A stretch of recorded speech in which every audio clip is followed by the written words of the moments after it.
Hola, ¿qué tal? Mi nombre es Carla Morales Campos, soy estudiante del sexto semestre de Grupo C de la licenciatura como Químico Farmacéutico Biólogo para la Unidad de Aprendizaje Farmacoterapéutica 1, bajo la supervisión del maestro Rafael Mesh Álvarez. Y el día de hoy les voy a hablar un poco sobre los medicamentos antiulcerosos, que bueno, primeramente les voy a mencionar como que el índice de este video de los temas que vamos a abarcar. Y primero que nada vamos a hablar un poco sobre las bases anatómicas y fisiológicas del aparato digestivo, con un poquito de énfasis en la secreción de jugos gástricos y pues en la enfermedad que nos atañe, que es la úlcera péptica. También hablaremos un poco sobre la clasificación farmacodinámica de los antiulcerosos, basándonos en la clasificación ATC, los mecanismos de acción y datos importantes de la enfermedad a tomar en cuenta. Primero que nada vamos a hablar un poco sobre las bases anatómicas y fisiológicas del aparato digestivo. Como ya sabemos, el aparato digestivo es un conjunto de órganos que tienen como objetivo la digestión. Es también llamado tubo digestivo, pues como podemos observar empieza desde la boca, que en esta se encuentran 3 glándulas importantes para la secreción de la saliva, pues ahí es en donde empieza la digestión, también por la faringe y el esófago, y después tenemos al hígado con la vesícula biliar, los cuales son importantes para la metabolización de estos alimentos. También tenemos al estómago y al páncreas. El páncreas, tiene una función endocrina y exocrina. Esta función, la exocrina, es la que nos interesa, ya que excreta el jugo pancreático para ingresar al duodeno, de manera similar a lo que hacen la vesícula y el hígado. También están los intestinos delgado y grueso y finalmente llega hasta el ano. Y esta es la explicación de por qué se le llama tubo digestivo. Básicamente, su función es descomponer los alimentos en elementos más simples que podamos absorber y que sean de utilidad para las células. Las proteínas ingeridas serán absorbidas en forma de aminoácidos, los carbohidratos en forma de monosacáridos y los lípidos en ácidos grasos y glicerol. Esta extensión tiene aproximadamente de 10 a 12 metros.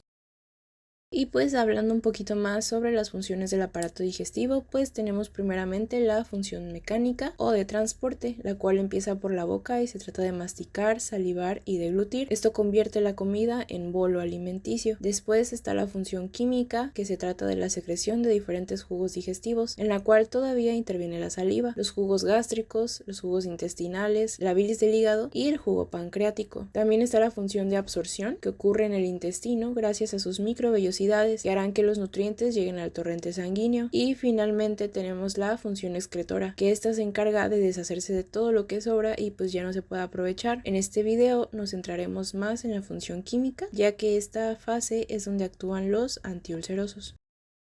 Y bueno, ahora hablaremos un poquito más específicamente, aún más, sobre el estómago. Respecto a sus partes, podemos distinguir al principio la que está al final del esfínter esofágico, que sería el esfínter cardias, después el fundus, el cuerpo del estómago, antro y al final el esfínter píloro. A la vez de este distinguen la curvatura menor y la curvatura mayor. De entre todo el aparato digestivo, este se encarga de batir el bolo alimenticio gracias a su musculatura tan potente y gracias a diferentes tipos de contracciones. Después lo que hace también es seguir la fragmentación a través de la hidrólisis, gracias a los jugos gástricos y también una función de almacenamiento. Puede almacenar de 2 a 4 litros cada vez. La mucosa gástrica en su cuerpo tiene una serie de pliegues con crestas y criptas. Dentro de estas podemos distinguir principalmente 3 capas: la serosa, la muscular y la capa mucosa. También existen diferentes tipos de células que regulan los jugos secretados por el estómago, que pues aquí les ilustré un poquito con esta imagen las células que podemos encontrar en el estómago. Está dividido por las crestas y las criptas. Aquí en la parte superior derecha podemos ver las partes ya explicadas del estómago, y si vamos bajando podemos ver la célula de recubrimiento de la superficie, que se encuentra en la mera cresta, y la célula regenerativa, importante para prevalecer la salud del estómago. En la parte del istmo o el cuello podemos encontrar una célula mucosa del cuello, las cuales tienen que secretar moco, y la célula parietal, que también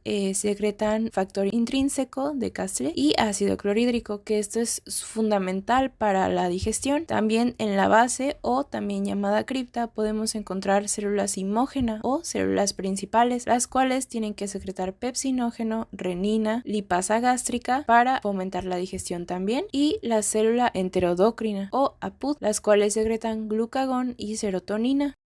Y bueno, ahora hablaremos más al respecto sobre la úlcera péptica. Sin embargo, tenemos que comprender la fisiología de la secreción ácida gástrica antes de entrar de lleno a cómo se produce una úlcera péptica. ¿Cómo es que funciona el organismo en ausencia de la enfermedad? Bueno, la secreción de ácido gástrico es la secreción de hidrógeno por las células parietales mediada por factores neuronales como acetilcolina, parácrinos como la histamina y endócrinos como la gastrina. Y bueno, en esta imagen les dejo un poquito más de cerca cómo es que esto funciona. Esta imagen es como una representación extendida de una célula parietal en contacto con un vaso sanguíneo y el líquido intersticial. Entonces, tenemos la luz canicular, la célula parietal, el líquido intersticial y el vaso sanguíneo. Nosotros vamos a formar el ácido clorhídrico en la luz canalicular y para eso vamos a necesitar de dos elementos, el hidrógeno y el cloro. ¿De dónde se obtienen ambos? Bueno, pues el hidrógeno se obtiene del agua. Esta agua se debe de encontrar en la célula parietal. Esta molécula de agua se disocia en hidrógeno e hidróxido y este hidróxido se une al anhídrido carbónico para formar el bicarbonato. Además, el agua también se va a unir al CO2 y esta reacción es catalizada por la enzima anhidrasa carbónica y esto origina un ácido carbónico. Este ácido carbónico se va a disociar en hidrógeno y bicarbonato y como pueden notar ya tenemos dos bicarbonatos y dos hidrógenos. El hidrógeno tiene que salir en la luz canalicular para que se forme el ácido clorhídrico. Para poder salir se requiere de una bomba para que tenga la fuerza de salir, porque por él mismo no puede. Y pues en esta bomba se llama la bomba de protones. Entonces el hidrógeno va hacia allá y esta bomba funciona con el potasio. ¿Qué es lo que pasa con esta bomba? Hace un intercambio de hidrógeno y de potasio. El hidrógeno es expulsado y el potasio es introducido a través de esta bomba de protones. Este tipo de transporte iónico es también denominado antiporte y pues ya tendríamos el hidrógeno listo para formar el ácido clorhídrico y el potasio, como ya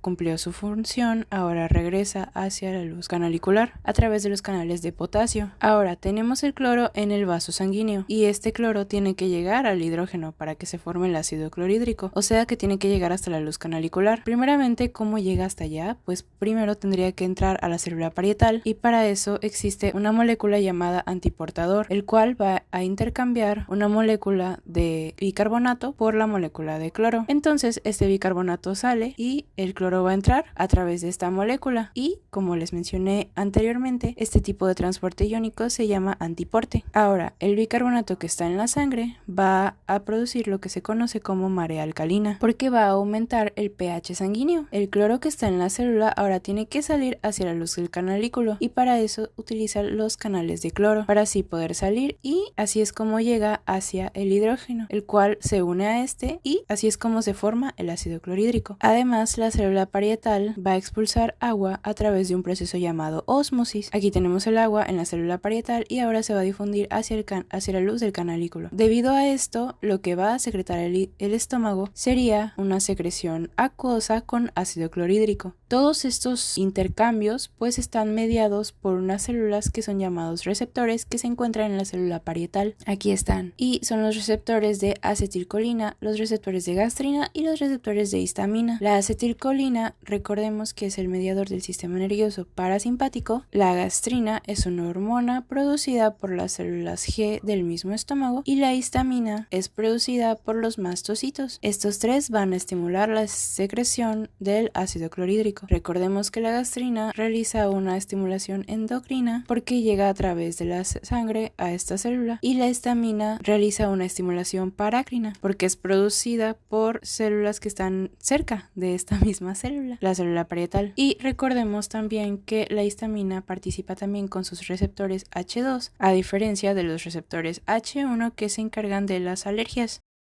Una vez explicada la fisiología de la secreción del ácido clorhídrico, ahora vamos a hablar un poquito sobre la secreción gástrica. Y bueno, aquí empezamos con el primer receptor, que es el M3, que es un receptor muscarínico, lo cual significa que responde al sistema nervioso parasimpático, el cual libera acetilcolina, por lo cual la acetilcolina llega al receptor y lo activa. Este a su vez va a activar la proteína GQ, que también es estimuladora y termina formando el IP3 conjunto con el calcio, lo cual hace que se mueva estas bombas que se forman en el lado apical. Por lo tanto, si se activan las bombas de protones del lado apical, aumenta la secreción de ácido, o sea de hidrogeniones, y por lo tanto de ácido clorhídrico. Entonces, ¿cuál es la función del sistema nervioso parasimpático? Pues es estimular la secreción de ácido clorhídrico. Después tenemos otro receptor. Este receptor se llama receptor de colicistoquinina B, o sea que la colicistoquinina puede estimularla, sí, pero es mucho más sensible a la estimulación de la gastrina, y la gastrina es una hormona, y al ser una hormona, esta llega a través de la circulación sistémica, y para que llegue a la circulación sistémica va a tener que pasar por la sangre. Entonces las células G que se encontraban en el antro pilórico, sobre todo el ácido clorhídrico, va a estimular a que salga la gastrina y se libere, y llegue esto a la sangre, y de la sangre por fin llega hacia acá. De manera local, si hay células parietales, también se puede hacer. El péptido liberador de gastrina, el sistema parasimpático también lo estimula la célula G, libera acetilcolina y termina liberando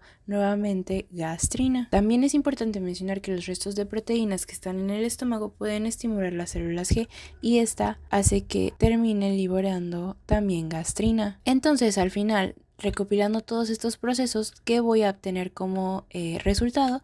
Pues liberación de gastrina en exceso. Todo esto mediado por el sistema parasimpático, por estímulos locales, etc. Y bueno, también las proteínas se siguen degradando, y esta forma degradada de las proteínas va a producir péptidos, y los péptidos siguen estimulando la célula G para que se libere gastrina, y la gastrina hace a la proteína G, Q, y finalmente aumenta la secreción de ácido clorhídrico. Finalmente, el sistema parasimpático va a estimular directamente a las células enterocromafines. Estas producen histamina. Y aquí nosotros tenemos un receptor H2 que es histaminérgico, por lo tanto la liberación de histamina en estas células va a llegar por la circulación a las células parietales, la va a estimular, pero la diferencia del sistema parasimpático y de la gastrina es que estos agarran a la proteína G, SG estimuladora, y estas terminan activando al AMP cíclico, que recordemos que el AMP cíclico estimula la producción de las bombas de protones, las cuales generan el ácido clorhídrico. Además, ¿quién puede estimular a las células enterocromafines? Bueno, la gastrina viaja por vía sistémica porque es una hormona, y por lo tanto llega a estimular a las células enterocromafines. Y bueno, pasando un poco más a la fisiopatogenia y fisiopatología de la enfermedad úlcera péptica, esta se define como la pérdida de la integridad de la mucosa que principalmente afecta al duodeno y al estómago, que produce un efecto local o excavación a causa de una inflamación activa. Y pues, ¿cuáles pueden ser las causas de esta enfermedad? Bueno, pues tenemos datos de que más del 99% de los casos de la úlcera péptica son causados por infección por Helicobacter pylori. Este bacilo gram negativo tiene un mecanismo de lesión, en el caso de esto es la formación de una úlcera. Como conocemos, a este organismo le gusta vivir en la mucosa gástrica, y lo que básicamente hace es adherirse y posteriormente va penetrando las diferentes capas del estómago, y es así como la Helicobacter pylori daña a la capa protectora de la mucosa. Como podemos observar en la imagen, lo que básicamente sucede y lo que debemos de recordar es que el propio ácido del estómago pasa por las diferentes capas que recubren a la mucosa gástrica, causando una úlcera, o sea, lesionándola, y probablemente la acidez que se siente en el estómago es causada por este microorganismo.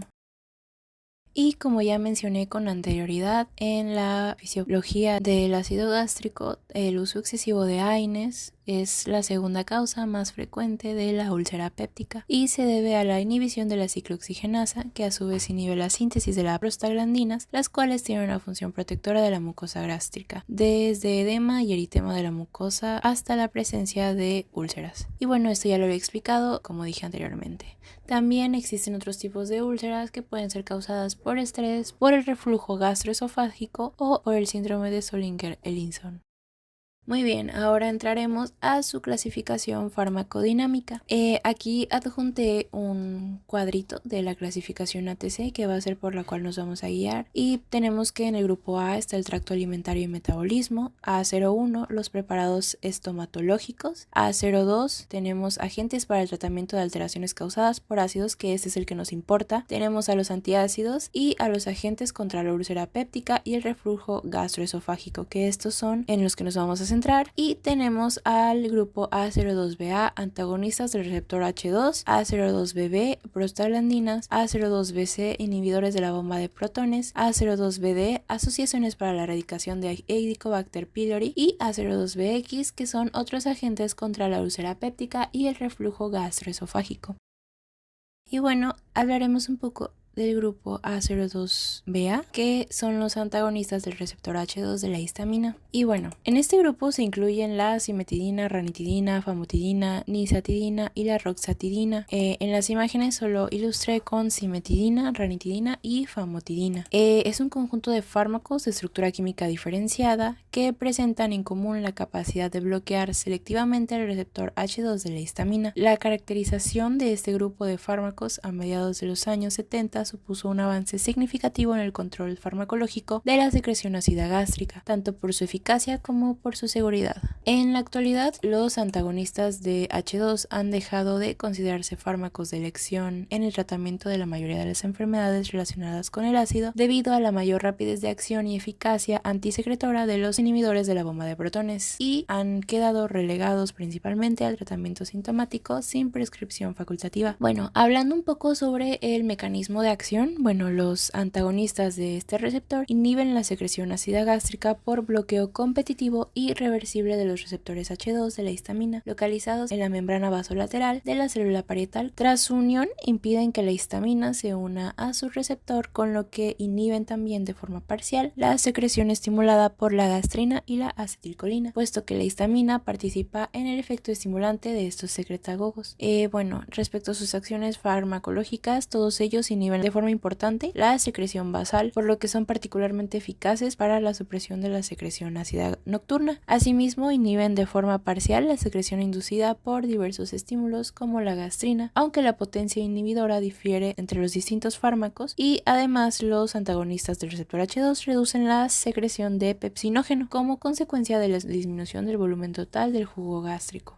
Hablando un poco sobre su farmacocinética, la absorción de estos fármacos en el tubo digestivo es rápido, pero sufren un importante fenómeno de primer paso hepático, exceptuando a la nisatidina, y como consecuencia su biodisponibilidad después de la administración oral no es muy alta.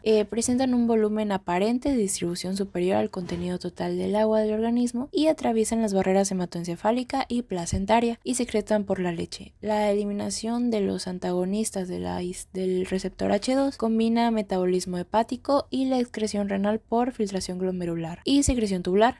Para todos ellos, el hígado constituye el principal órgano de eliminación tras su administración oral, con excepción de la nisatidina, que se elimina principalmente por vía renal. Sin embargo, tras su administración sistémica, el hígado solo puede metabolizar el 25 al 40% de la dosis, y es el riñón el encargado de eliminar el resto. La semivida de eliminación de estos fármacos se incrementa de forma sustancial en los pacientes con insuficiencia renal moderada o grave, en los ancianos y en los pacientes con quemaduras recientes, todos los cuales requieren reajustar las dosis, con excepción de la nisatidina. Todos ellos están disponibles para su administración por vía parenteral. Muy bien, ahora pasando al grupo A02BB, tenemos a las prostaglandinas. Las prostaglandinas sintetizadas en el aparato gastrointestinal, principalmente la PG1, PG2 y prostaciclina, participan en el mantenimiento de la integridad mucosa frente a la acción de diversos agentes irritantes. Administradas de forma exógena, reproducen estos efectos endógenos, aunque no pueden utilizarse debido a la brevedad de sus acciones. En la práctica se emplean análogos estructurales de las prostaglandinas con acciones farmacológicas más duraderas. El misoprostol es un análogo sintético de la PGE1 con un grupo metil-éster adicional en la posición C1. Se absorbe bien tras su administración por vía oral y sufre rápidamente metabolismo hepático, que da lugar al misoprostol ácido, que ejerce un importante efecto citoprotector. Dicha acción se observa a los 30 minutos y dura unas 3 horas. Se une a las proteínas plasmáticas en un 80%, representa una semivida de eliminación de 20 a 40 minutos y es excretado principalmente por vía renal. La presencia de comida seguida en el estómago, así como la administración conjunta con antiácidos, reduce significativamente su absorción. Administrado en dosis de 100 a 200 nanogramos, reduce la secreción ácida basal y estimulada tras la ingesta. Presenta eficiencia farmacológica en la prevención de úlceras asociadas al tratamiento crónico con AINE, aunque con frecuencia induce reacciones adversas como diarrea y dolor abdominal. Ok, continuando con el grupo A02BC, tenemos a los inhibidores de la bomba de protones, que pues aquí los ilustré con varios, con 6. Tenemos que este grupo de compuestos está formado por fármacos que poseen un núcleo estructural en común, el 2-piridil-metil-sulfinil-benzimidazol, con diferentes grupos sustituyentes. Como podemos observar en las imágenes, todos ellos comparten un mecanismo de acción y muchas propiedades farmacocinéticas y farmacodinámicas. En la actualidad se encuentran comercializados 5 fármacos: el omeprazol, esomeprazol, lansoprazol, pantoprazol y rabeprazol. En fase avanzada de ensayo clínico se encuentran nuevos inhibidores de la bomba de protones como el tenatoprazol con un núcleo imidazolpiridina en lugar de benzilmidazol, o los bloqueantes competitivos del lugar de unión de potasio como la soraprasan, que parecen presentar ciertas ventajas farmacocinéticas. Y bueno, hablando un poquito más sobre su mecanismo de acción, bueno, pues tenemos que los inhibidores de la bomba de protones son, desde el punto de vista químico, bases débiles que en un ambiente ácido, como el que existe en el canalículo secretor de la célula parietal activa, se protonizan y quedan atrapadas. En este ambiente se convierten en derivados sulfonamidos capaces de formar enlaces covalentes con residuos de cisteína de la subunidad alfa de la enzima hidrógeno potasio ATPasa, inhibiendo su capacidad de bombear protones, porque recordemos que esta enzima lo que hace es regular la entrada y salida de los protones. A pesar de tener una semivida de eliminación plasmática corta, inducen una hiposecreción persistente, ya que inhiben la enzima de forma prácticamente irreversible, lo que hace necesaria la síntesis de nueva enzima para el restablecimiento de la secreción. En recientes estudios se ha observado que, según la localización específica de los residuos de la cisteína a los que se unan, la acción de algunos inhibidores de la bomba de protones puede ser parcialmente reversible por agentes reductores como el glutatión, lo que justificaría las diferencias en el tiempo de duración del efecto entre los distintos agentes. Y bueno, respecto a sus acciones farmacológicas, inhiben de forma dosis dependiente la secreción ácida gástrica basal y la inducida por cualquier clase de estímulo, incluida la comida. Disminuyen el volumen de secreción de pepsinógeno y, debido al incremento de pH que inducen, inhiben su conversión en pepsina. Ahora tenemos al grupo A02BD, que bueno, en este se encuentran los fármacos dedicados a la erradicación del Helicobacter pylori. Y pues más que nada estos son antibióticos principalmente, y pues podemos hablar que los regímenes de un solo antibiótico son ineficaces para erradicar la infección por Helicobacter pylori y conducen a la resistencia microbiana. Un PPI mejora de forma significativa la eficacia de los regímenes de antibióticos de Helicobacter pylori que contienen amoxicilina y claritromicina. Un régimen de 10 a 14 días de tratamiento parece ser mejor que los tratamientos más cortos, y el cumplimiento deficiente del paciente está relacionado con los efectos secundarios. La aparición de la resistencia a la claritromicina y al metronidazol se reconoce cada vez más como un factor importante en la incapacidad de erradicar a Helicobacter pylori. Esto es más que nada como tener en consideración el uso de antibióticos para tratar esta enfermedad. Y bueno, continuando con el último grupo son los A02BX, y bueno, estos son los otros agentes en contra de la úlcera péptica. Bueno, estos agentes se centran más que nada en la estimulación de producción de moco y bicarbonato, en la inhibición de la secreción ácida y la acción antiinflamatoria y reparadora. Estos tienen efectos estabilizadores sobre la mucosa y la inhibición de la adherencia de Helicobacter pylori. También tenemos que, bueno, de ejemplo les puse el copinal, que es axemaxina de zinc, y también tenemos al sucralfato, que pues este forma un gel protector sobre la mucosa ulcerada, estimula la producción de prostaglandinas y moco gástrico, y estimula la regeneración del epitelio gástrico, inhibe la acción de la pepsina y absorbe las sales biliares. Y pues bueno, eso sería todo por el video de hoy. Respecto al último tema del índice, que decía datos importantes a tomar en cuenta, pues son más que nada recomendaciones que encontré que puedo darles para prevenir la úlcera péptica. Más que nada son como hábitos que tienden a empeorar el tratamiento o el diagnóstico de la úlcera péptica, que son pues los malos hábitos alimenticios, el no tener una vida saludable, y con esto me refiero a tener tus hábitos bastante definidos, alimentos, los horarios para comer, los horarios para ir al baño, cuidar de la comida que ingieres, también cuidar si ingieres alguna sustancia nociva como puede ser alcohol u otras sustancias como pueden ser algunas otras drogas. Esto te pone en un lugar bastante vulnerable para desarrollar una úlcera péptica y pues más que nada era eso. Muchas gracias por su atención y nos vemos.